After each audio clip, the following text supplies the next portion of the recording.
A year and a half ago, me and my wife got back into the Catholic faith. We moved to Florida and started praying to God.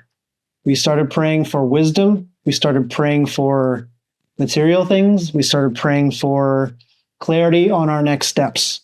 And that's exactly where the danger starts. At least where the danger started for us. The thing is, he answered all of our prayers. He gave us the clarity. He gave us a beautiful marriage. He gave us a beautiful house that we just moved into right now, which is awesome. But now, just sitting here looking back, well, for one, in the present moment, we're so thankful. We ask God for His presence to come into these things that, at the end of the day, don't really matter. Without God, none of these things matter. So, continually, with our brokenness and our human nature, we have to lean on that gratitude. And that is exactly what we do. We give Him praise every single day. We give Him thanks. And we try to fight our broken human hearts with gratitude, with love, joy, gratitude, and addressing that God's love for us is the only thing that we need. Because it's good practice. I mean, we need to remember that, or else, the danger is to become so prideful in these things. We can get lost in these things. We can get lost back into the world. We can get lost without God. We can step away from God and forget that He is the reason why that all of these things, all of our dreams come true. And that's where I find myself in my Bible study. I'm in 1 Kings. I'm learning about Solomon, and essentially the parallel couldn't be more true. And at least what I'm finding is when Solomon asked for wisdom instead of riches, God still gave him the riches. God gave him the wisdom and then also still gave him the riches. And that is essentially where we found ourselves. We asked for God to come into our lives. We asked for God for wisdom to move forward. And when we look back at Solomon asks God for the wisdom and nothing else. God was pleased with that. And we can use that knowledge, we can use that story to come into our own lives as well. Now, at least for me, learning about this story and just going through Bible in the year and making sure that I make it a point that God is the only thing that matters in my life.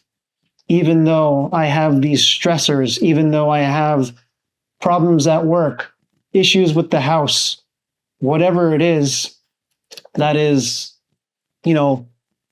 putting pain into my heart, at the end of the day, I try to flush all of that out and make sure that I voice to God that you are the only thing that matters. You are the only thing that we want to move forward with, and everything else doesn't even matter. And yeah, with Solomon, if we act like Solomon, at least in the beginning of his reign, it could be beneficial for us in our day-to-day lives. I essentially say the big focus is in the beginning of his reign, because even Father Mike Schmitz, he portrays that the rest of Solomon's story is not good. I know bits and pieces from listening to other people, but for me, I haven't got too deep into the story. Like, there's a lot of assumptions that can be made on my behalf, on my end of this, in my perspective, because I haven't read it yet. And so, all I know is, the asking for wisdom is just one part of the story. We also have to obey. And if the assumption is, I know the story and Solomon does, fail God time and time again, wisdom is only as good as the person who holds that wisdom. And even though Solomon knew what the best thing to do for the people, the best thing to do for God, he still does whatever he wants to do anyways. And that essentially is the danger that I want to avoid. And so the divided heart is essentially what I'm alluding to with Solomon. The divided heart is the major danger, and the thing that I'm wrestling with recently. Christ says to be anxious about nothing. So what happens when, we're not anxious about anything in this world, but the one thing that I am anxious about is my own heart, is my own troubles, is my own wrestling with, is my heart ready for my next steps? Is the things that I'm doing in this life actually serving God? Or is it serving a different God? Or even worse, is it serving the enemy? And that is the thing that we have to pray for. At least that is the thing I need to pray for every single day. But it doesn't get easier. I've been sitting on this idea for a couple weeks now. I've been sitting on this video for a couple weeks now. And I can land on the knowledge, and essentially that's what Christ says. There are essentially two kinds of fear. There's the anxiety that Christ tells you to put down, which is our day-to-day lives. The kind that makes you, the kind of anxieties that don't matter. The things that you can't control in this world. And then there's the fear of the Lord, which is what I'm wrestling with right now. But sometimes it's hard for me to decipher which fear is which. And that is what scares me, I might be ruminating, I might be in the rabbit hole of this fear, and thinking that this fear is actually the fear of the Lord, but that might not be true. That might not be the right thing to focus on at the time. And yeah, that's the beginning of wisdom. That's what Scripture says is the beginning of the wisdom. At least deciphering, at least addressing that there are these two kinds of fears, and we should be mindful of this moving forward. Yeah, I'm doing everything in my power to figure out that I'm not anxious about the things in my present or the things in my past or future. I'm just trying to be sober about my heart. I'm trying to decipher my own heart and make sure that my soul is protected with the choices that I make every single day. And if we go back to Solomon, he didn't fall because he was anxious. He fell because he stopped caring about his own heart. He stopped caring about God, essentially. He started caring about his own wants and the vanity things that made him, well, in the eyes of the people, in the eyes of a secular people, that made him great. He made many gold things. He made such a crazy, such crazy architecture with millions and millions of dollars equivalent to, equivalent dollars to now, building these things. It was for the purpose of God. It should have been the purpose of God, but where do you draw the line? Where is enough? And I think Solomon did too much in that regard. He he built too much. It was great and all, but he did it for the vanity. He did it for the show. But what my Father Mike Schmitz alludes to is, and with the rest of the Solomon story is, he didn't have the heart to back up what was on display. He didn't have the strength to back up what he had built. And that is the major danger that I was talking about. The major danger. That's what I don't want, is the contradictory of what I'm showing here versus my own strength in my own heart. And taking a look back at David, a couple stories before where I'm at with Solomon is he had everything also at his fingertips. He conquered, and God allowed him to conquer everybody. He built the kingdom and he built the kingdom, and he teed up everything that Solomon had been given to himself. And the problem was, like, although David had so much success outwards, looking inwards, he didn't know what was going on in his own family. Like, by the end of his story, there were so many issues within his own family, he couldn't even fix them because he wasn't in tune with them. And if it happens to David, it can happen to us. It can happen to me. And that's what we have to be careful about. That's what I want to be careful with moving forward. And I already feel these pulls here and there.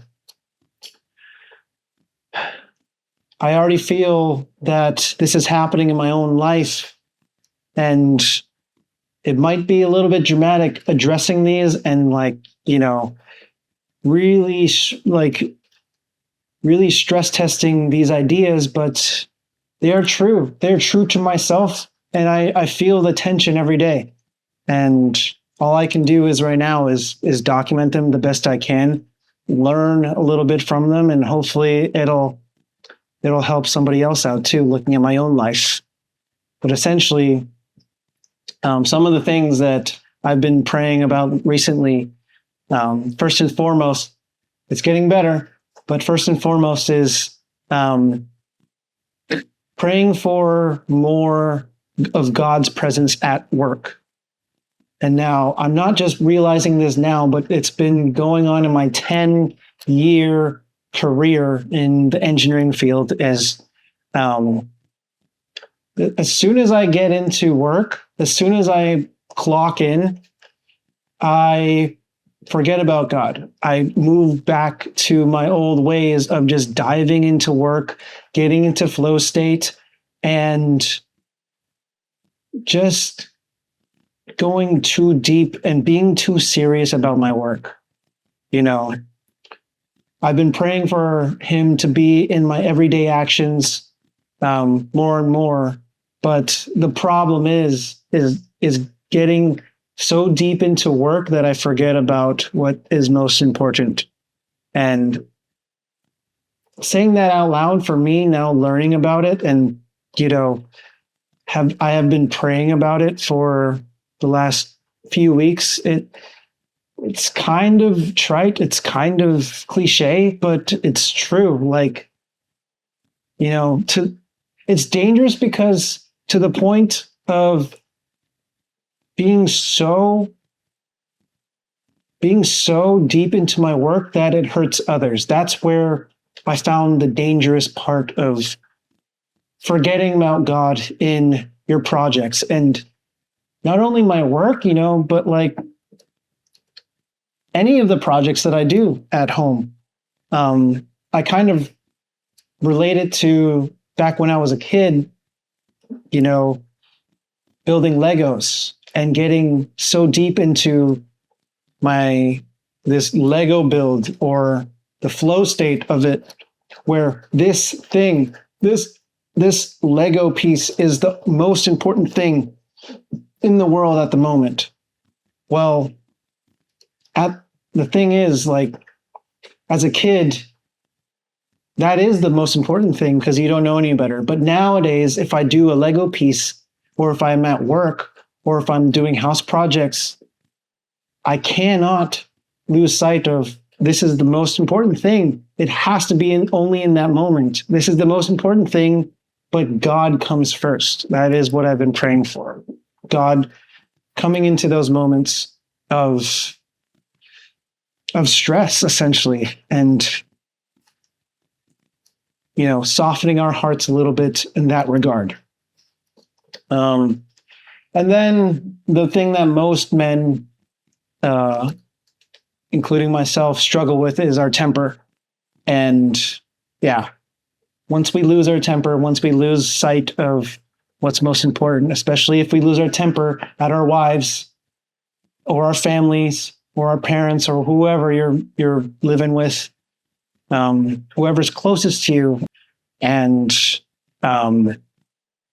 that's pretty dangerous as well. Like, it's a lifelong journey of, the struggles, the losing our temperament, figuring out where we are strong now, and where we are weak. I'm getting better at my temper. I'm getting better at controlling and making sure that addressing our anger is the best thing we can do in the moment. And then the test is how quick you can come back to baseline when your temper skyrockets or your temper spikes, is the level of love that we have to have for ourselves, the level of grace that we have to give others, grace that we have to give ourselves, and just a good litmus test of how you're doing. Because if you fight with your wife longer than a day or two, it's cliche to say don't go to bed mad, but sometimes, I found myself, we go to bed mad, but we address that, okay, we cannot resolve this today. We have to go to bed. It is late. We'll resolve this tomorrow. Let's give grace to ourselves that we know that we have to resolve this, but let's put our swords down and let's pray to God together. Let's go to sleep. Tomorrow's a new day. And usually in my life, even before we got back into the church, that saying, tomorrow's going to be a better day, that saying helps. It helps a lot. Now, I don't lean on that anymore. In my Catholic faith, prayer is the best thing now. But it's these are these are just things. These are just some things that I found myself recently wrestling with, and saving best for last. I mean, wrestling with this channel. Now, all these things are just proof that, even though I'm thankful that we are back in our faith. I'm thankful that God's presence is very strong in our lives right now. We are still human, and this is exactly what I've been praying for, that we don't lose, is that we don't lose sight of God, because we can always slip.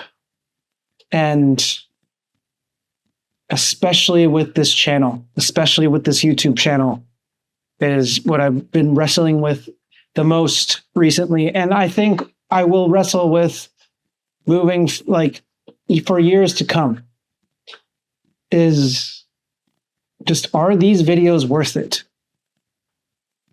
Some of the questions that come in and out of my mind are like, am I checking a box to make this video? Am I making this video just for the vanity metrics? Am I making this video just for video's sake, for exposure's sake? Or what I want to happen is, I want my confidence to be in, am I actually forming properly on camera? And am I actually helping somebody? Am I actually helping myself first before I help you? And forming this video idea has been tough this past couple weeks, because some days I'm like, yes, this is correct. Like today, I'm glad I'm doing this. Like, I know it's the best thing that I can do for myself, because this is the most true thing that I have for myself. But other days, I think it's pointless. Other days, I don't want to even proceed. I try to find a new idea to figure out. I try to find a new project to start. We own a house now. So I want to talk about my house projects. I want to talk about how I'm forming ideas with my next steps with the house. But time will come. I'm still an engineer. I want to talk about these things, but the identity that we have now is faith formation. And those days that I think that they are pointless is the days that I think that, am I forcing these videos? Am I doing the right thing? Forming a script that doesn't sound like myself? Am I doing the right thing on camera? Am I doing the right thing behind the scenes before I show up here? It's like working out. It's like working out in the sense that most days I don't want to work out. Like, I wake up at 4:30 in the morning every single day, and I'm tired. But I know that I need to just start. I'm tired. I don't want to do it. I don't want to work out. But if I don't work out before I get to clock in at 7 or whenever I have to say goodbye to my wife, if I can't squeeze in a workout now during that time frame, then when? And the moment that I do the thing, I feel better.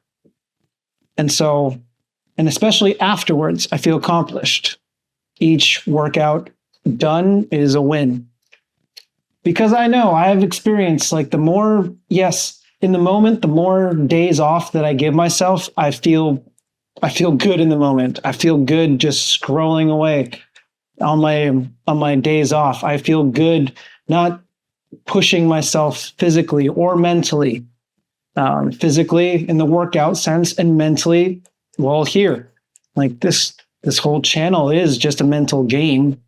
I have the tools. I have this good idea that I think, at least, to put on a video, and doubt is going to come in. Doubt is always going to come in, and yeah, I digress. There's obviously a lot of friction here. And I didn't mean for this much tension to come into this video, but here we are. This is my life. This is the truth of my life. I'm going off script here, but all I can do is present the truth of my life and how I witness my own life. And the foundation under all of this doubt is that honestly, none of this matters. Video making doesn't matter. Working out doesn't matter. Work doesn't matter. This house doesn't matter. But even you can go as far to say that it hurts, but relationships might not matter with your family and friends, because the one true thing that does matter is God. But they really do matter, I don't want to say that without saying that without God, none of these things matter. But with God, with a higher sense of the world, with the higher power, all of these things matter. My relationships, my work, my videos. The thing is, none of these ideas are new. None of this wrestling is new. I read about it in the first and second chapter of. I'm going to butcher this pronunciation, but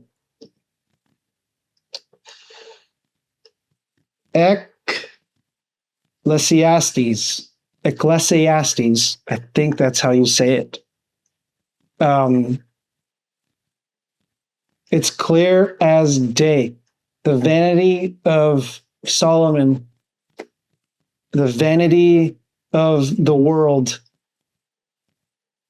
none of it matters. Everything under the sun is all smoke. None of it matters. And even on this channel, it's the same thing. Even on social media, anywhere, it's the same thing. None of it matters. And this lens of this Catholic lens that I'm fighting for, and fighting my past self, and fighting my past tendencies. It's still a thing. I'm only a couple of years into faith, or back into the church with my faith and practicing my faith. And the enemy is always going to come and try to convince you that you don't need any of this new stuff. It's easier without God. How about you come back? And that's the fight. That is what we wrestle with. And so, really, our choices only matter if there's something past all of this here on earth. If there's something higher than us. And if God is real, then he has a purpose for us. And if he has a purpose for us, the mundane pointless things in our lives actually do matter. And I say this because you're still here, and I thank you. I thank you for still being here. Because this is the mystery of our faith. We're not just chasing videos here on this channel. We're not just chasing another view. I'm not just chasing success at work. I'm chasing all of this, but with obedience with the Lord. I'm chasing all of this work that also has God's presence with us in our work. And so clearly, I don't have any of this figured out. I'm not trying to tell anybody what to do, but here we are in Catholic Nomads, just trying to witness. I'm just trying to witness my life here and document it in the best way possible. Learn on camera, whatever that may be. And hopefully, maybe you can learn a thing or two from my crazy life. But yeah, that's where I'm at. Appreciate you for being here. And I'll see you next time. God bless. Peace.